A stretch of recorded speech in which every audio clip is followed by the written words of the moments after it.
Halo adik-adik, pada video kali ini saya akan membahas mengenai bab kedua, yaitu sifat vektor cahaya.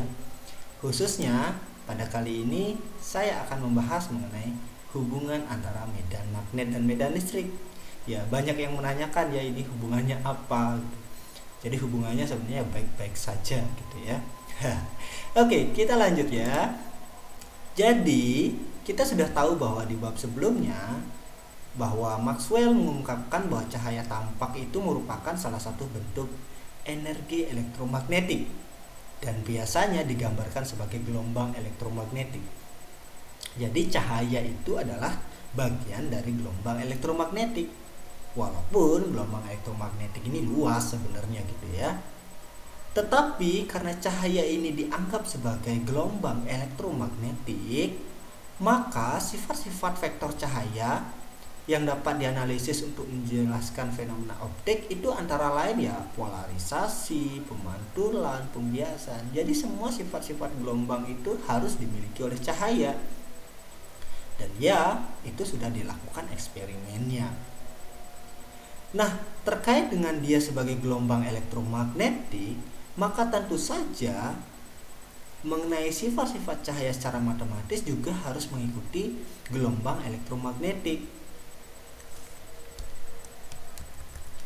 Yang mana gelombang elektromagnetik berdasarkan persamaan Maxwell, dari 4 persamaan Maxwell ya, kita sudah lakukan analisis utak-atik sehingga menghasilkan bentuk persamaan gelombang ya. Ada persamaan gelombang untuk medan magnetnya, ada persamaan gelombang untuk medan listriknya. Oke. Nah, secara umum bentuk persamaan gelombangnya kan seperti ini, ya. Ada Laplacian U, kemudian ada parsial kuadrat U, parsial dari kuadrat, dengan di depannya ada seperkonstanta kuadrat, yang mana nantinya ini merupakan kecepatan rambat gelombangnya. Oke. Nah, kemudian mari kita flashback. Persamaan Maxwell itu udah 4 kan. Ada persamaan Gauss, baik Gauss listrik maupun Gauss magnet, yang bentuknya adalah divergensi ya kan. Ada juga persamaan Faraday gitu kan. Ada juga persamaan Ampere, yang kedua bentuknya itu adalah curl ya, nabla cross ya. Oke, nah sekarang kita lihat bahwa ternyata dari bentuk curl dari persamaan Maxwell, yaitu persamaan Maxwell ketiga dan keempat, itu terlihat bahwa medan itu berubah terhadap waktu, dan medan magnetik selalu ada hubungannya dengan medan listrik gitu. Nah, karena dari persamaan 3, 4 ini terlihat bahwa dia harus ada hubungan gitu kan, maka kita akan lihat lebih detail bagaimana hubungannya. Caranya adalah kita ingat lagi bagaimana sih bentuk solusi umum dari persamaan gelombang ini. Nah, kita tahu bahwa bentuk solusi umumnya adalah bentuk eksponensial karena dia sebagai gelombang harmonik, ya kan? Jadi eksponensial I K dot R min omega T. Nah, dari sini kemudian baru kita akan lakukan utak-atik gitu ya. Bagaimana caranya? Oke, kita coba lakukan turunkan ini terhadap waktu. Jadi parsial T terhadap ini. Apa yang akan kita dapat? Nah, tentu saja itu hasilnya lah min I omega eksponensial. Nah, ini ada I-nya sebenarnya ya di sini ya. Ada I K dot R min omega T.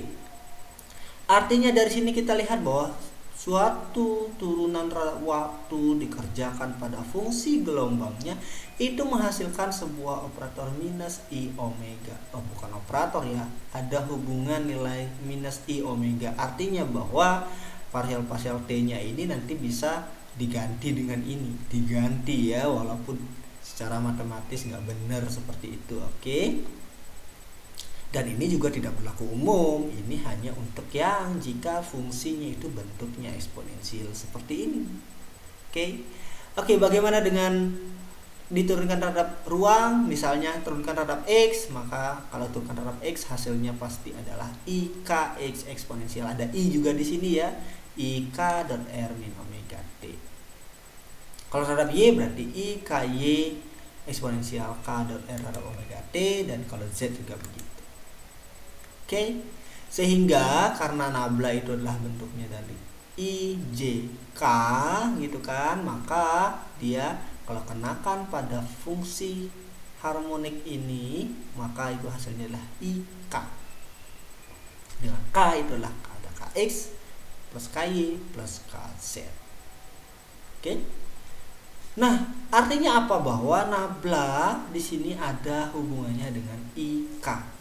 Jadi parsial T itu ada hubungannya dengan minus I omega, sedangkan nabla ada hubungannya dengan IK. Oke.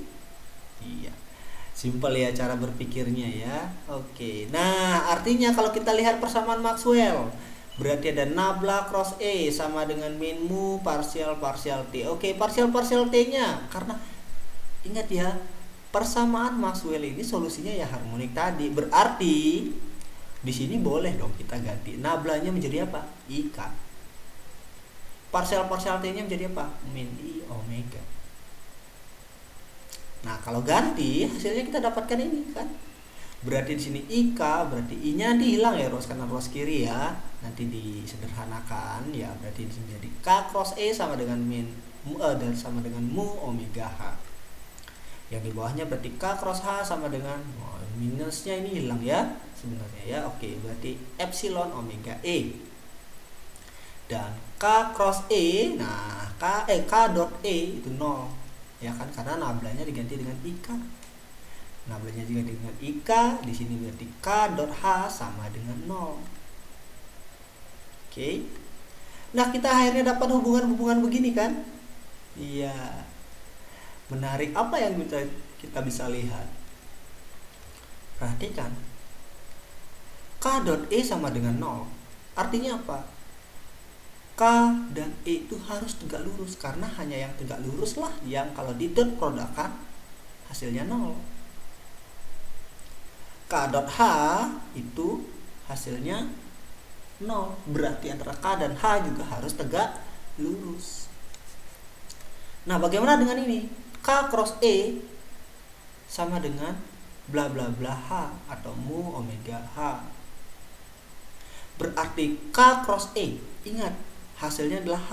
Berarti perkalian cross, ingat ya, hasil perkalian cross itu selalu tegak lurus dengan komponen-komponen yang dikalikan cross.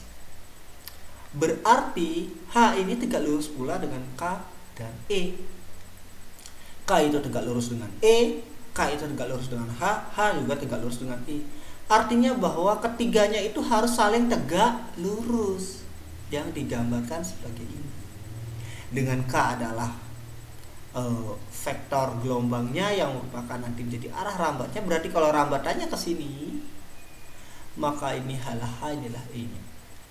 Dari sana kemudian ya kita tahu bahwa E dan H itu selalu tegak lurus dan arah rambatnya juga tegak lurus.